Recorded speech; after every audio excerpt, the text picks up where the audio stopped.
qui est irréformable en France, c'est son oligarchie. Et comme j'ai parlé de leçons de choses, il va falloir procéder avec méthode. Je me propose donc de montrer que cette oligarchie est archaïque, fanatique, antidémocratique et pour finir violente. Qu'elle soit archaïque, la chose est attestée, quoique sur le mode du symptôme, par le fait même que cette oligarchie n'a que le mot moderne à la bouche. Moderne, c'est par excellence le mot de sa dénégation, le mot de sa mauvaise conscience rétrograde.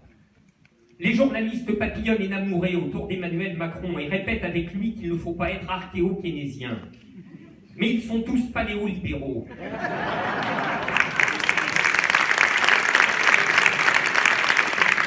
Keynes disait qu'il n'est pas de dirigeant politique qui ne soit l'esclave qui s'ignore d'un économiste du passé.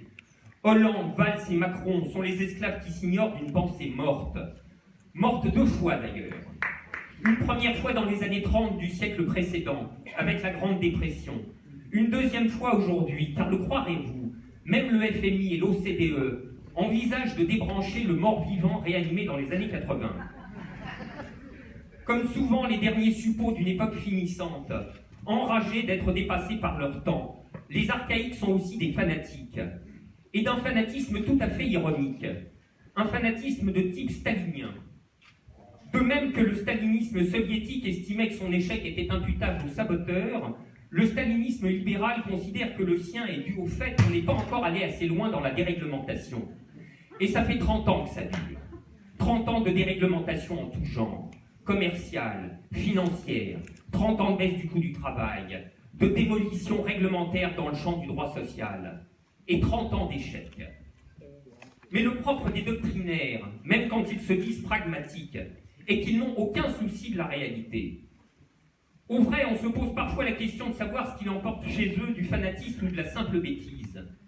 Car il faut voir la profondeur de certains des arguments qui enveloppent la loi El Khomri, dont l'un dit, je cite, « Nous devons tout essayer contre le chômage ». Phrase glaçante en vérité, car dans le tout de tout essayer, il entre aussi, hélas, la possibilité du n'importe quoi. Par exemple, j'ai le devoir de tout essayer pour vous soulager de votre migraine, n'implique pas de vous opérer à la chignole et au tournevis. Il est vrai qu'en matière de marché du travail, la recommandation de la chignole et du tournevis ne tombe pas de nulle part. Elle vient d'un groupe social parfaitement identifié, dont le projet poursuivi avec ténacité depuis 30 ans a d'abord visé à défaire toutes les conquêtes sociales d'après-guerre, et vise maintenant à mettre la société entière sous coupe réglée. Et il le peut. Il le peut parce qu'il en a objectivement les moyens. C'est le capital qui impose à la société ses formes de la reproduction matérielle collective. C'est lui qui impose ses conditions, qui fera la grève de l'investissement, qui délocalisera, qui déménagera ses sièges sociaux, qui rejoindra les paradis fiscaux, avec une bonne conscience offusquée d'ailleurs, si on ne lui accorde pas tout ce qu'il veut. Mais comment qualifier ce rapport du capital à la société autrement que comme prise d'otage ? Une prise d'otage géante, à l'échelle de nations entières. Une prise d'otage qui rend pitoyable la clique éditorialiste à laquelle on n'en fera jamais voir d'autres que celle des cheminots et des éboueurs. Le capital prend en otage la société entière. Il prend aussi en otage les vies individuelles, séparément. C'est lui qui détermine pour chacun, souverainement et d'après sa seule logique, la possibilité du salaire, la forme de l'emploi, l'intensité de la sujétion et le niveau de la menace, le niveau de la peur. Car voilà comment on mobilise le travail à l'époque néolibérale, par la peur.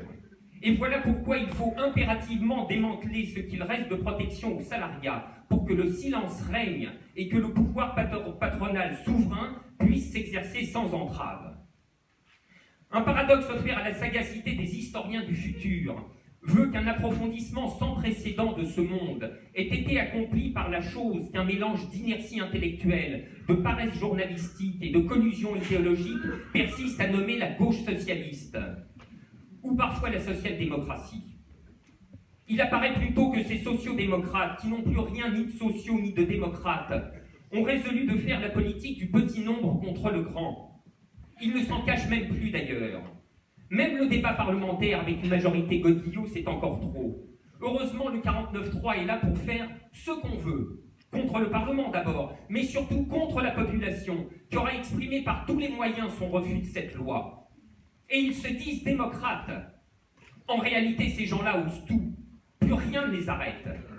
On n'aurait pas cru possible qu'un ministre socialiste explique à un chômeur que s'il veut un costard, il n'a qu'à travailler.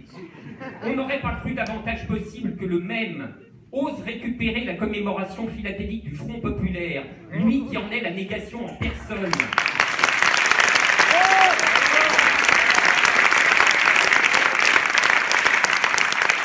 Et il y a bien là quelque chose qui est de l'ordre d'un révisionnisme en acte.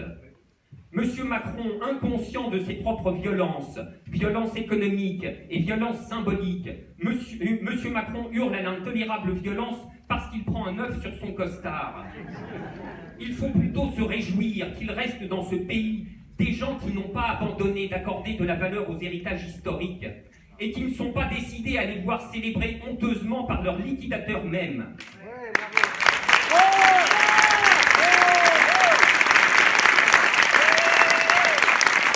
L'oligarchie veut nous faire vivre dans un monde où tout est inversé, où l'archaïque est moderne, le fanatisme doctrinaire pragmatique, la dictature du petit nombre démocratique, et bien sûr la violence du seul côté de ceux qui ne veulent pas de ce monde. La vérité, c'est que la violence, c'est la leur. Les gens ont une préférence pour la tranquillité. Ils prennent la rue et occupent les places quand plus aucune solution politique ne leur est offerte. Et quand le verrouillage est complet, et il l'est, pouvoir entièrement commis aux intérêts du capital, parlement étouffé quand il n'est pas croupion, presse aux ordres sous le contrôle des puissances financières, et puis flicaille partout. Il n'est pas un syndicaliste expérimenté qui n'en soit resté abasourdi. Jamais on n'a connu un tel niveau de brutalité policière contre un mouvement social. Poussant juste un peu plus loin la pensée de ses semblables, un éditorialiste réputé pour son valsisme militant n'hésite pas à écrire, je cite, que la haine anti-flic, c'est la haine de la République. Si vraiment on tient à entrer dans ce registre, on pourrait plutôt lui faire observer que les violences policières sont des violences faites à la République. Et de même,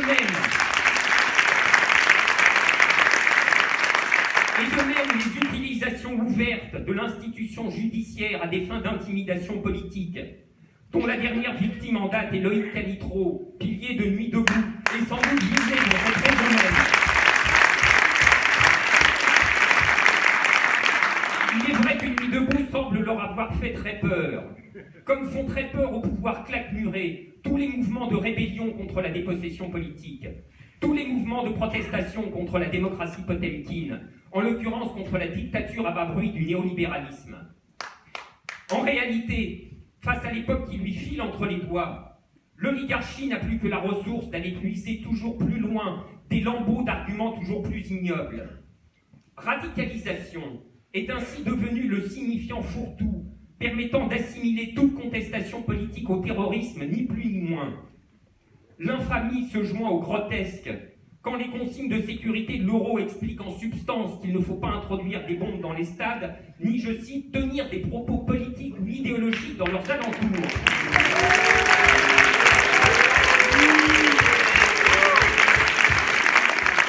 Un personnage à l'intelligence et à la distinction aussi étincelante que Jean-Marie Le Guen n'hésite pas à expliquer que Cécile Duflot est, je cite encore, en voie de radicalisation, c'est-à-dire sans doute en partance pour la Syrie. En tout cas, tout le monde comprend le type de sous-entendu par lequel on traite maintenant les opposants politiques, même lorsqu'ils sont aussi dangereux que Cécile Duflot qu'elle nous pardonne.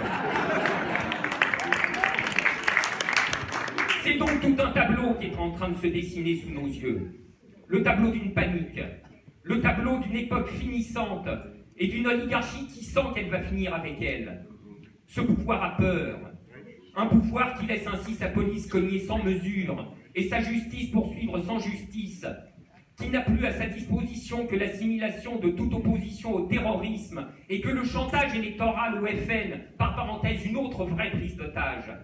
Un tel pouvoir est un pouvoir apeuré. Comme tous les pouvoirs qui se savent devenus illégitimes, il croit s'en tirer en intensifiant la brutalité du verrouillage. Mais à force de serrer les écrous, il va finir par les fissurer, et puis par les casser pour de bon. Devenu organiquement asservi au capital dont il a épousé tous les désirs, et n'ayant plus d'autre solution, comme l'ont prouvé l'état d'urgence et la déchéance nationale, que la fuite en avant, Ces gens ne s'arrêteront plus nulle part.